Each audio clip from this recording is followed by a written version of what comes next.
So I've been getting a lot of questions lately about gentle leaders and whether or not I recommend them and how or if they fall into the realm of positive reinforcement training. And these are all questions that my Academy members had a few months back. They all wanted to know how I make the training decisions that I make and why I choose the tools that I do. So I made this video for them a few months back, and now I've decided to take it out of our Facebook group and put it here for everyone to see. Now I'm breaking it into 3 pieces to make it a little bit easier to digest, and this is just part 1. Hi guys, in this video I'm going to talk to you a little bit about training tools and teaching your dog to heel, because we've had a variety of questions in our group about gentle leaders and correction collars, and I thought that perhaps a video explanation as to why we choose the tools we do would work out a little bit better. And yes, my cat is making an appearance in this video and he is hard to shoo away. I'm not really sure what he wants right now, but he wants something. So what I want to talk about first is the fact that as a service dog trainer, which is what you are if you're training your own service dog, the goal needs to be to have a dog who will heel without any special tools on. And that's for a variety of reasons. So first of all, I have seen dogs that will pull into any tool.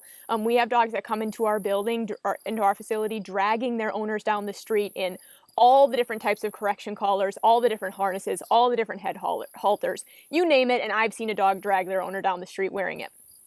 But the truth is that if you have a fully trained service dog who can't heel without wearing one of those tools, then he doesn't really know how to heel.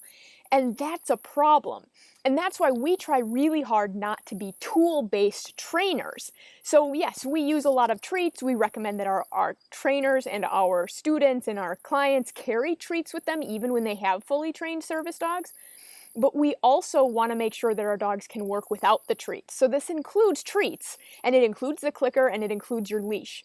Your dog should be able to heel without any tool at all. And if you need a tool to keep your dog in heel position, then he doesn't really know how to heel. So, of course, when your service dog is in training, you need, at the minimum, you need a leash, right, to help him be successful and keep him in heel position. But by the time your service dog is fully trained, then he really needs to be able to heel without any kind of tool on. And there's a variety of reasons for that. So one is safety, because I have seen dogs drag their owners down the street in all the types of training tools, all the collars, all the harnesses, all the head halters. We have people bring their dogs to us for training who are dragging their owners down the street in all the different training tools. And I have seen dogs who supposedly know how to heel on any one of those tools, see something, lunge, ignore the training tool, and pull their handler over. So I have seen that as well. So what we're really looking for is a dog who doesn't need a tool to stay in heel position. A dog who's constantly paying attention and whose training is keeping him in heel position. And another reason that that's important is because I have seen all of these tools break. I have seen harnesses, leashes, prong collars, choke chains, head halters, flat collars.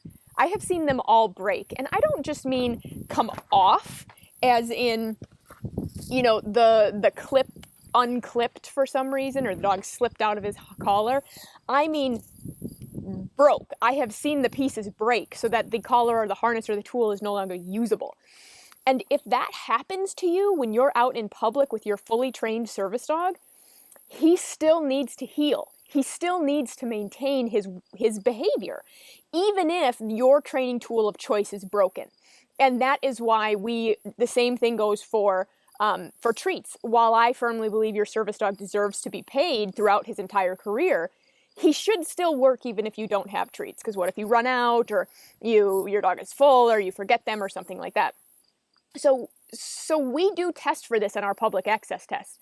I do have teams that choose to use the gentle leader for their entire career because it makes the handler feel safer, but it isn't because the dog needs it to maintain behavior. It makes the handler feel safer. But we do have a piece on our test that is leashless, right? So I want the dog to be off leash and still maintaining control. I want to see the handler maintain control of the dog without a leash. I want to see the handler maintain control of the dog when there are no treats, when the handler does not have treats on them or in the building. And I also, for our teams who wear gentle leaders or no pull harnesses, I want to see the dog heel and maintain behavior on just a flat collar. So we test for that, all three of those things in public. We have a component on our public access test that requires your dog to work in under those three conditions, because I do believe that it's that important. So what we are aiming for is a dog who heels and maintains his behavior because he has been taught to, not because a training tool keeps him in place. Now, the thing about heeling and walking on a leash is that a lot of people lump it into that basic obedience column, and I think that leads people to believe that it should be easy and it should be fast. I put heeling into the advanced column because it is, in my opinion, from what I've seen, the hardest thing you will teach your service dog and the single thing that will take the longest. And along with that, it is one of the most important, because along with his task, heeling is the most important. If you have a service dog who doesn't do a task and doesn't heel on a leash, you don't have a service dog, right? So that's the important thing. And heeling takes a while. And the reason for that is that you are asking a lot out of your dog. You're asking him to multitask while maintaining a very fuzzy behavior. So you're asking your dog to stay within so many inches of me, don't bump into me, don't trip over anything, turn when I turn, slow down when I slow down, and do that under all the conditions and around all the distractions that we might ever come across. That is not something you teach in a month. That is not something you teach overnight. That is something that takes months to teach and for your dog to really turn into muscle memory. So there is a point in training where your dog understands how to heel and he wants to do it for you. But he will be heeling and then honestly forget what he is supposed to do, because heeling, when you're learning something new, uses a separate part of your brain than when you're doing something from muscle memory. So when your dog is learning how to heel, it takes a lot of conscious energy for him to maintain that behavior, to be able to walk and heel and not bump into you and all of that stuff. Once he really truly knows how to heel, it turns into muscle memory, where he can look around, see distractions, and still stay in heel position. So that's where we get from a dog who can heel when he's thinking about it, and a dog who remembers to heel even when somebody runs out in front of him. So it's a lot like, and some of you will have heard this before, when I was learning to drive a car, right? I had just gotten my driver's permit, and mind you, I have been driving not cars, but everything else since I was like 10 or something. Snowmobiles, golf carts, four-wheelers. I mean, I've been driving things, so I had decent hand-eye coordination and all that stuff. But I had gotten my permit sometime in the last couple of months, and my mom took me to pick my sister up from school. And she asked me, as we were approaching a stop sign, if I wanted pizza for dinner. Simplest answer, simplest question on the planet. Okay, pizza is always a yes. I love pizza. Unless I'm not feeling well, pizza is going to be a go. So my brain literally could not answer that question and remember to stop at the stop sign. So I blew through that. I mean, like it wasn't even there. I didn't even slow down. I just went straight through it. And that's because my brain literally could not answer that simple question and follow the rules of the road. You know, now that I've been driving for however many years, I can eat and talk to my passenger and have music on and still remember to stop at all the stop signs. And that's because it was turned into muscle memory. But it takes a while to get there.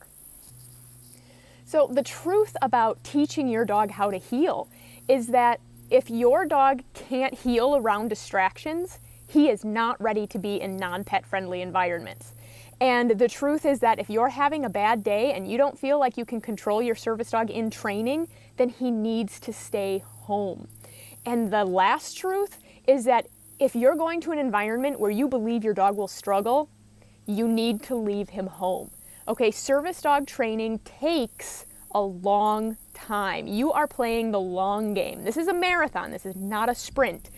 And you are not going to be able to take your service dog in training to every environment for a very long time. So this takes a while, and I know that we can be tempted to use a tool to make it go faster, but even with the tool, your dog has to be able to heel, and your dog needs to learn to heel without that tool eventually.